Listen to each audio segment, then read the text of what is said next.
I am very interested in that it ain't over till the fat lady sings. In other words, the situation is serious. We're not dealing with a joke situation. I'm not the fat lady, am I? Well, can you sing? Nope. Okay, I'll give it a go. Then you're not the one, then you're not the fat lady. Yeah. I don't know if you know the expression, it's the end of baseball in Canada, or in the United States. I do know it's from Canada. I've heard the expression, it's not over till the fat lady sings. Right. Okay, so it's a serious situation. A lot of people go, it's desperate, it's horrible. Why don't we start with, how do you see it right now, and how do you see yourself right now? I'm in a positive place right now in the fact that I see myself portrayed and viewed very differently to I have over the last, going back through the years. The public, how the public see me, not how the media see me or the politicians or the political elites, but how the general public see me. I'm in a positive place. But a lot of people are saying we're having major things happening and they're all bad. So how do you see things? And you're somebody who laughs a lot. How do you put that together? We're in a desperate situation. When you say it's not over till the fat lady sings, that reminds me of a time when poppies were being burned in the UK. The poppies are a remembrance symbol, same as yours. And I come home, I was arrested for trying to prevent these radical extremists who are all now in jail for terrorism. I was trying to prevent them, and when I got home, I'd been arrested, and I'd been arrested multiple times in the early years of my activism. And when I got home, my wife's nan was there, and she said, "You've been arrested again?" I said, "Yeah." She said, "It's too late." I said, "What do you mean it's too late?" She said, "It's too late, you can't stop it." I said, "You see that attitude? It's too late. 5% of my country is Islamic. It's not too late, okay? If everyone had that attitude in the 1930s, we'd all be sitting speaking German. We would have not fought. We would not have won. So that attitude that it's too late, it winds me up, because it's never too late. And so long as people have got, I'd say that our fight for freedom will always overcome their fight for Sharia. In the end, when you wake up the sleeping giant, which so many people talk about, when Britain wakes up, when the English people realise, and when the British people realise, and that fight that we've had throughout our history, when that comes alive, it's going to be something that's going to change the country. And I keep saying, what's that moment going to be? And none of us know what that moment's going to be, and none of us can create that moment, but that moment will come. I think it's coming. I think that it will come, and when that moment happens, we'll see. I've been saying it for 9 years. If I go back to my early speeches, there's a swing from left to right happening in Europe that you can't stop, that politicians can't stop, and I will smile and laugh again. The police can't stop it. Islamic money can't stop it. That's happening. If you look at what's happened over the last 9 years, you look at the elections in Austria most recently, the elections in Italy, you look at the fastest growing political parties in Sweden, in all of these countries, they're the anti-Islam political parties. That's the future. Now, the defining moment, who knows what it will be? If you look at Northern Ireland, the conflict with British and the Northern Irish, Bloody Sunday was a defining moment in that country's history. Our defining moment will come. None of us know what it will be. But we have to, I see my job, and you ask if what position I feel. I'm in a comfortable place in the sense that for 9 years there's been a campaign to slander me, to demonise me, to stigmatise me, and it worked in the early years. But now, with our own social media and online media, and being our own voice, people are hearing our voice. And I say to people, listen to what I say, not to what the media say I say. And I gather by the reaction I receive when I travel this country, I receive at times a heroic reception. So I'm in a comfortable place because I know the public. It was in the early days, it's like you love your country and your country hates you back. That's what it felt like. And now, it doesn't feel like that. So yeah, I'm in a comfortable place, but the country's in a desperate situation. Okay, right now it's in a desperate situation, and yet you're able to laugh, you're able to enjoy yourself. I want to know, when you started out as a child, would people have said, he's got a great future as an activist, he's going to speak out? Or what might they have said about you as a kid? As a kid, I was always... So in fact, if I bring this, there's a Luton football hooligan book that was wrote in the early 2000s when I was a youngster. And the man who wrote the book says in there, he names me and he says he's a natural born leader. So, and that was when I was 18 or 17. So he saw that and I've always been a leader of the pack, a leader of the group, an organiser. I never saw myself.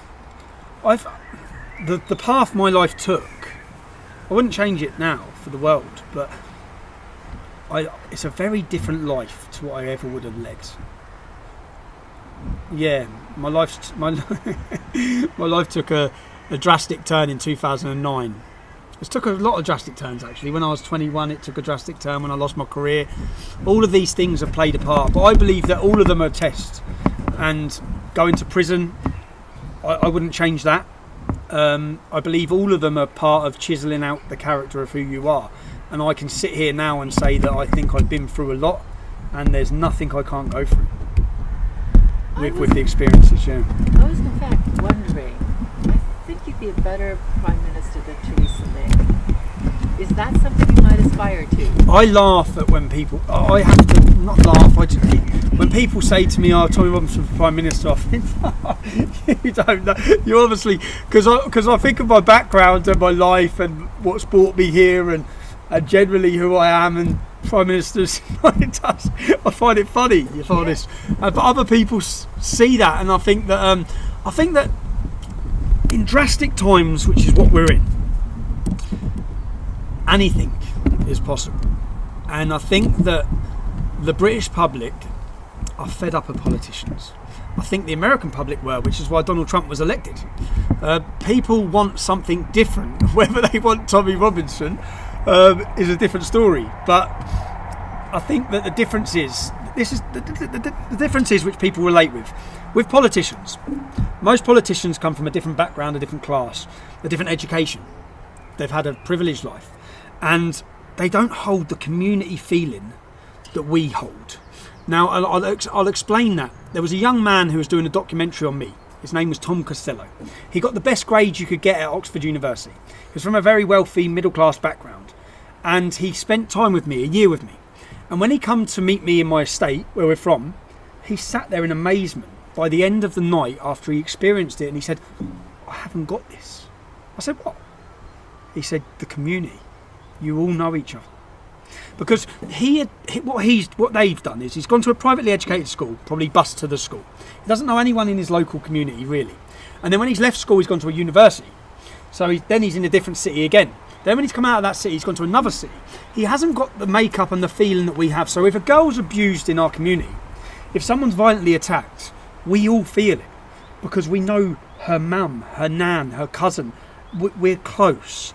So and what's happened is we have our community, and then the government have brought other people into the country who have then come into our community who are hostile towards us, there's an arrogance, there's a violence, and then we're supposed to just watch our community decay, watch it change, watch people get hurt and attacked and murdered and raped, and we're supposed to not even talk about it and say how, even just saying it didn't used to be like this, even saying that is frowned upon. So yeah, I think that politicians all come from the different class and they don't experience the life experience we've had. The reason why we connect with people, why I've connected with people, is because people know that he's from where you're from. I'm from the same place. I've seen what you've seen. And only when I started the English Defence League and I spoke out, I realised so many people saying, "That's happened in my town. That's happened in my town." And so I said that when I go on TV, or I've gone on TV, and people from a different class have tried to belittle me, then you're not just belittling Tommy Robinson, you're belittling millions of people like me. Millions of people who now see what we say is a voice for them because they're scared and they've seen the same life and the same upbringing. So when I talk about the experiences I've had in Luton, that's not just Tommy Robinson. There's Tommy Robinsons in every town and city. You've talked about some tests or stages, and I know I've seen some very early videos of you. The man who's talking there, the accent is similar, but for example, you haven't said fuck once. And I remember then, you said it, and you said it, and you said it. So there's I've so learned. much. You've learned. No, I've grown up. So what have the tests been, and how have you changed? Because you haven't chosen to change your accent at all. But you've chosen to stop swearing or get... I'm wearing a blazer. You're wearing a blazer, but underneath it is a sweatshirt. It's a t-shirt, yeah. A t-shirt, right. It's casual. So and you're a leader, but if... Okay, maybe politics? Could you see yourself also working with somebody under somebody else's leadership in politics? So I'd love to see what tests have you done and how have you grown? You didn't, when you started talking, you had hardly any awareness of anything. I've seen you on television. Your arguments are brilliant. So I'd love to get a sense of this test got me here. This test got me here. So when I first started, I tried to approach Douglas Murray. He was with Robert Spencer. And I went up to him to speak to him, and he pretty much told me, this is at the very start, to go away. He was worried by our background. He was worried by whether we were racist. But what? And I said, Douglas, we're living in the gut here. Yeah? We're seeing all these problems. And he said to me, if you're for real, then remain true to yourself. Always remain true to yourself. Yeah? And he said, and I thought about it a lot, and that's all I've tried to do. I've not changed what I've said once. I've not. When I started off, you're right. I swore. I was an angry young man at times as well. I'm 35 years old now. I was 25 when I started the English Defence League, and I went from working on a building site to 6 months later leading the biggest street protest movement Europe's seen. And I had so many people telling me my shit didn't stink. Excuse my, but there's a swear word. But I had so many people telling me that, and that everything I was doing was great, and I had to take a back seat to look at where I was, who I was, what I was becoming. At times, even when I was leading the English Defence League, the stress, the pressure, it turned me into a different person. And then it's only coming through all of that, I'd say that, I've grown up. I swore a lot in the early days because people from working class communities, we swear. And it was to understand that would alienate some people, and what people don't want to hear that. And I've just said, we held the Day for Freedom event recently in London, and afterwards I'm pulling people saying, you can't swear. Like, when people have swore, there's kids out there. But I was the man that would have stood up 10 years ago and been swearing like hell. I've learnt a lot. I've learnt a lot about politics. I've learnt a lot about how the media work. I've learnt a lot about everything. I feel that I've done a complete apprenticeship, and to come out of the other end to think that I'm more qualified to talk about these issues than I feel anyone that's telling me from the media class or from the politicians. Because, for example, I had one interview where I had, is it Hofi Common, one of the top EU people's, his speechwriter, and he was an expert on multiculturalism. So I said to him, the first thing I said is, where are you? He said, in Brussels. I said, okay. Where are you from? He said, Exeter. You grew up in Exeter. Exeter is 99.9% white Christian town. But yet here you are talking to me. You're the expert on multiculturalism. I'm from Luton Town, where white English people are a minority. I'm the expert on multiculturalism. I'm not talking about what I've read in books. I'm not talking about, it's like saying to someone you can go and build a brick wall because you read about how to build a brick wall. No, you can't. You need experience. You need to do years and years to learn how to do that. Well, I've done that in my upbringing, and I think I'm more qualified than. And this is also why I come out with the argument which the alt-right despise me for, and certain people despise me for. Well, I talk about multiculturalism, and I talk about the fact that people say it's failed. I say, no, Islam's failed. That's what I've seen.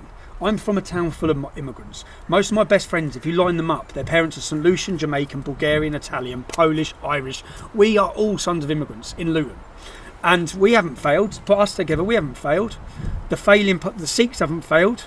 The Jews haven't failed. The Hindus have not failed to integrate and assimilate into British society. In fact, some of them immigrants are some of the best representatives we have in this country. So what's failed is Islam. And weak, cowardly people don't want to identify that. So they blame the others. So yeah, I think I went way off topic, which I always do. No, it's totally fine. It's totally fine, because your first book was on you. So, of course you know your own autobiography, but the second one you looked outward. I bet there was a lot of learning that went into that book. Did your prison experience tie in with that learning, or how did you learn all of that? So in 2012 I was put in prison, and for travelling to America illegally, and I spent 22 weeks on solitary confinement. So 22 weeks in a cell with I didn't see anyone at all. 23 and a half hours a day locked in a cell. I got out for 30 minutes a day on my own. Didn't see no one. Nothing to do. And when I first got to prison, I was sent a Quran by a Muslim outreach organisation who sent me a letter saying, Tommy, it's quite funny, saying, Tommy, we want to help you find Islam. And help me they did. Because I picked up that book and I spent 22 weeks dissecting it, trying to understand it. It's such a difficult thing to understand. Understanding that something Muhammad said one day was next to something he said 20 years later. Trying to understand the context and trying to put it in. And I broke it down. I made references. So I started off and I thought, let's make a reference to every time it says do not be friends with Christians or Jews. Let me see. So I started reading it, and it's the first time I dissected it. And as I started reading it, I was writing the verses. And before I knew it, I had pages and pages. I'm like, well, now it makes sense. This is the problem. This is why I've watched as every other community is assimilated and integrated in Luton, and everyone sits together.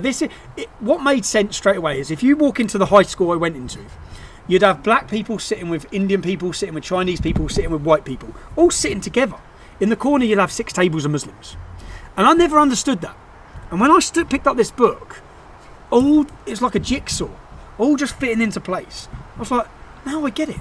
And the more things I went through, rape, murder, women, oppression, I realised this book is all about me. It's all about us. It's all about telling them how to treat us. And yeah, so I've done a lot of learning then. And to be honest, I'm not, growing up, I wasn't a reader. I wasn't interested. So since 2009, I haven't stopped reading. I haven't stopped trying to understand. And I think that most things, I have people who come up to me and they talk to me and they argue with me or they want to debate with me, and I ask them straight away, like they'll be defending Islam. I say, so what do you know about it? What do you know about the Prophet Muhammad? What do you know about his life? I read a book called The Biography of Muhammad by Ibn Ishaq to understand who he was. What did you do? Nothing. You know nothing about his life. You know nothing about him. No. What are you? So you're coming up to me to defend something you know nothing about. That is such ignorance. But yet you're here to call me ignorant. So yeah, I think that it's and what I take satisfaction out at the minute is the fact that people from my background, and in fact I knew this when I went into prison, I met prisoners in jail who were reciting verses from the Quran because they'd watched my interviews, and they were listening and they were learning. And some of the people I've met from my background who you would never put as academic in any way, and here they are really as working class people. The great thing the English Defence League done was we politicised a generation of people from our background. And Islam is a political ideology, so Muslims are brought up in their upbringing to be politicised. We're not. We don't. As I said, when I started the English Defence League, I didn't know about left wing, right wing. I didn't know anything because I'd never had an interest in politics. And 30% of the people in this country do not vote. That's us, because they don't care, because we don't understand it. We don't care about it, and we're not rich enough and not poor enough for it to make it that much of a difference. But that's the best thing now, that with Muhammad's Quran, is so many people from my background are now arming themselves and educating themselves with what it is, with who Muhammad was, with what Islam is, with what, because so many Muslims are, what I found as well is how many Muslims are naive to the agenda of Islam. Most Muslims are just normal people who are not versed on the scripture, not versed on, I've spoke to them in interviews and they say Muhammad did that, and I say yeah, like they don't know. Obviously they're told the good things. I have a thought here. I wasn't going to ask that, but my own thing is that Islam needs to go because of the ideology. And so basically, Muslims are people. Islam isn't a person. It's an ideology, like communism, liberalism, conservatism, etc. I do not see a space for it. That is my own assessment because of the Quran. Because if you took out all the bad parts, there's nothing left. Exactly. What do you see Muslims doing? What do you propose? We have to support the ones that want to leave. We have to support the ones that have left. We have to give a voice to the ones that have left, so they can give an inspiration and sort of courage for others to leave. So many out there feel that. If the apostasy rules were not implemented in Islamic countries, I think they'd leave in their millions tomorrow. That's the problem. The problem are, you're not just threatened by death, but also you're ostracised from your entire family and community. So if you love your family, Do you want to be ostracised and never speak to them again? So that's why we have to have encouragement. We don't have any. There should be government charities set up to help people in a position who want to leave Islam. But they're not. In fact, they're actually just attacked by everybody as bigots because they talk out about the religion they've just left, because they're the best people and the most versed to understand what it's like living in that community. But they're given no support. I think that, we have to be open and honest about Islam and stop kidding that 4 million people in this country that Muhammad was some sort of positive role model. We should be honest about who Muhammad was. And if we were honest, and many Muslims understood who he was, because many of them don't. In fact, I talk to them all the time. Many of them have no idea. They believe he was this great saviour and this peaceful man. If they understood, I had a pleasant conversation with a young Muslim the other day in Luton, and he spoke, and he was a very nice young man. Yeah? Clearly a nice man, clearly. And as I was questioning him about his morals and his beliefs, none of them were coming from Islamic on why he was a good man. But when I said, if you understood who Muhammad was, I've met you, I know you're a nice guy, yeah? If you understood who he was, you would be following him. But when I started asking about Muhammad's life, he didn't know nothing. But yet he was there to defend Islam, because they're brought up to defend Islam without knowing what he's defending. So I think we have to have and we have a moral duty to be open and honest about who Muhammad was, about what Islam is and what it's going to do to our country. And if most Muslims could see that and hear that themselves and then question it, because I've actually had many Muslims, I'll give another example. There was a 16-year-old Somalian kid who threatened to murder my children whilst I was handcuffed to a radiator. Now, I tracked him down to find out who he was, and it was all in my local papers. Now, 18 months later, that same Somalian kid, he wasn't arrested, but he sent me a message saying, Tommy, I'm the boy who said I wanted to see you murdered. I spent the last 18 months researching what you're saying. I've left Islam. I've left Islam. And he left Islam because he's listened to what we're saying and he's researching and learning himself. But the politicians aren't creating that atmosphere. They're not allowing this. They're not allowing the education of even Muslims to understand the hatred and the agenda, I'd say, of what Islam's going to do.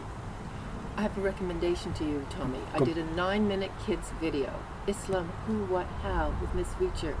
I want you to watch it.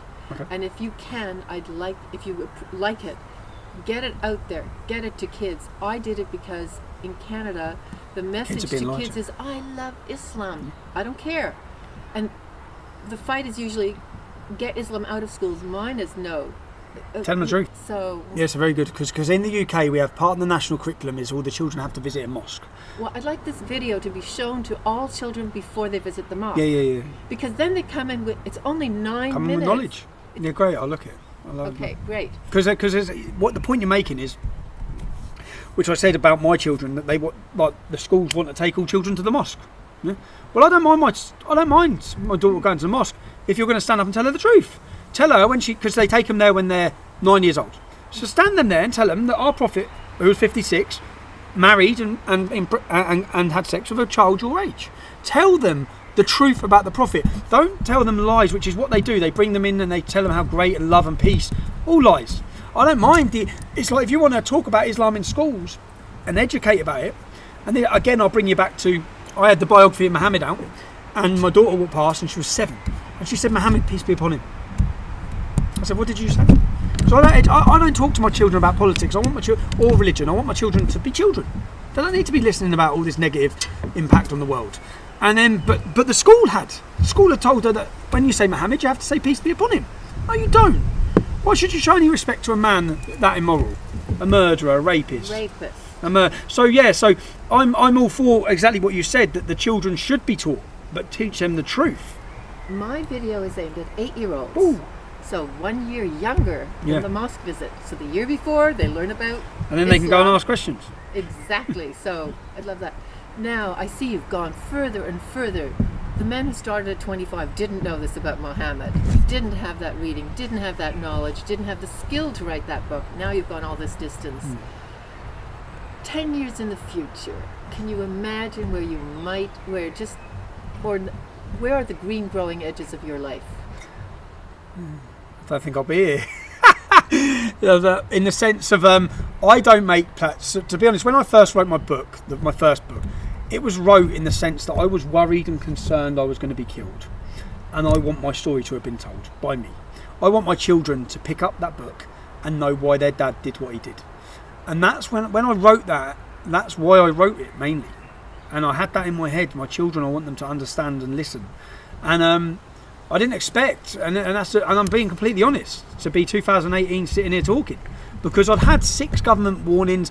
I went to a court case where Muslims were sentenced to 25 years. They were caught with guns, bombs, IEDs on the way to kill me. I've had multiple violent attacks. And so you're asking 10 years' time. I don't expect to be here in 10 years' time. I expect you to be here in 10 years' time. I hope I am. I want to see my children grow old. I want to see the success they make of their lives. I want to see all the same things every other parent wants to see. But the reality is, if there's Muslim jihadis in this country, which there are, and they want to cause an uproar, and they want to really, then I'm the biggest target. I've said things that in their mind are unforgivable about their prophet, that they have to kill me. So I don't look at things, I look deeply at things, and I think there will be attempts made on my life. And yeah, where could it be in 10 years' time? Who knows? I'm currently writing the next stage since my first book came out 3 years ago, and I'm shocked that I could write another book in what's happened in the last 3 years. And I'm shocked that the narrative hasn't changed. The enemy of the state narrative, the fact that police want to target you, I thought that would all ease up and lessen up when I put it out there for everyone to understand, and it hasn't. And so who knows? When I look what's happened in the last 10 years, when I look at the people who are now contacting me and I'm sitting down with, who would have run a mile from me 9 years ago, who knows what's going to happen in the next 10 years? But one thing's for sure, we'll continue fighting it with a smile on our face. And now for that last question. Yep. I said before we started, I'm interested in why defend Great Britain, or what are you defending? Why is it worth defending? Why not just let Islam take over, or whatever? Like, even just where we are now, this country is the most beautiful country on earth, especially when it's sunny. You can't beat England when the sun's out. It's the one thing we lack. But why are we fighting? I have 3 beautiful young children who, it's my duty, it's every father's duty to protect and preserve and hand to them a safe and prosperous Britain. If you look and you really read and watch and look at what previous generations done, that's what really gets you, like 15-year-old boys pretending they were 16, 40, children pretending they were men, so that they could run and fight and die and have a life expectancy of minutes on beaches in order to protect and preserve. They wanted to go fight. They weren't made to go fight. They wanted to go fight. They were willing to sacrifice their lives like that because they knew they had a duty to uphold the history of this country and protect the future of it. Right now, people are scared to even talk. It's embarrassing what we've become. It's embarrassing the average man we've created. We've created a generation of cowards. I mean, if you look at that, and it's like certain military mottos, it's better to die than be a coward, and I think it is. It is if you have any respect in being a man or being an Englishman, and when you look at what people have given before you to protect what you have, the freedoms we enjoy now, even sitting here enjoying it. It's like when you talk about freedom of speech, it's not free. It wasn't free. Generations gave their life, so they fought and they died. They left their children, they kissed them goodbye, and they give their life so that you enjoy that freedom. And I think that we have a duty. I have a duty not just as a father, but as an Englishman. And I've said that. I try to explain that to my wife when she says all these things, like, throughout the years, or trying to say stop. It's what about the kids? What about the kids? I said it's not about my kids. It is about my kids, but it's not just about my kids. It's about a generation of kids. It's about their kids and their kids and their kids. And are we going to hand it over to the darkest thing on this planet? The complete opposite of who we are, which is Islam. The beliefs, truth to them is wrong to us. It's the complete parallels.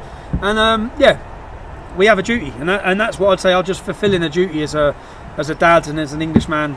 It's your duty to protect, preserve, and oppose evil. And even if you go through great people in history, whether it be Martin Luther King, if you see evil, you confront it, you oppose it, you certainly speak about it, and that's all we're doing. Thank you very much. Thank you very much. I want to say a personal thank you to you and to everyone. A personal thank you because, do you know what? And this is honest. Do you know the moment I had given up fighting, not given up fighting, but given up that you could resist what was happening? I'd been through years of court cases and wrongdoings where things happen that shouldn't have happened.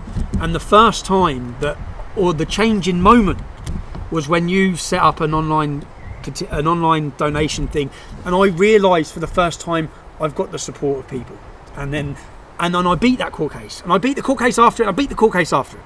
Because now I sit here comfortable knowing that if I walk down that street and they try to stitch me up or set something else, I know people are going to support me.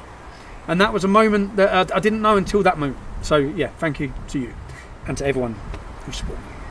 You're welcome. Very welcome. I'm very, very happy to have been able to, like, from a friend of yours to a friend of mine. Beautiful Val. To me, exactly. And then I sat down and I wrote it, and it went viral. Yeah, so it really touched people. And it was great for me. It was a moment for me to think, shit, like, because I hadn't had that support. Mm-hmm. I'd had all these things going over the years, and there was no support really. Mm-hmm. No support. I was like, whoa. And it was a moment for me to think, gee, people are watching. People care. That was realising how much people cared. Mm-hmm. And yeah, should we go get some English fish and chips? Yes. So,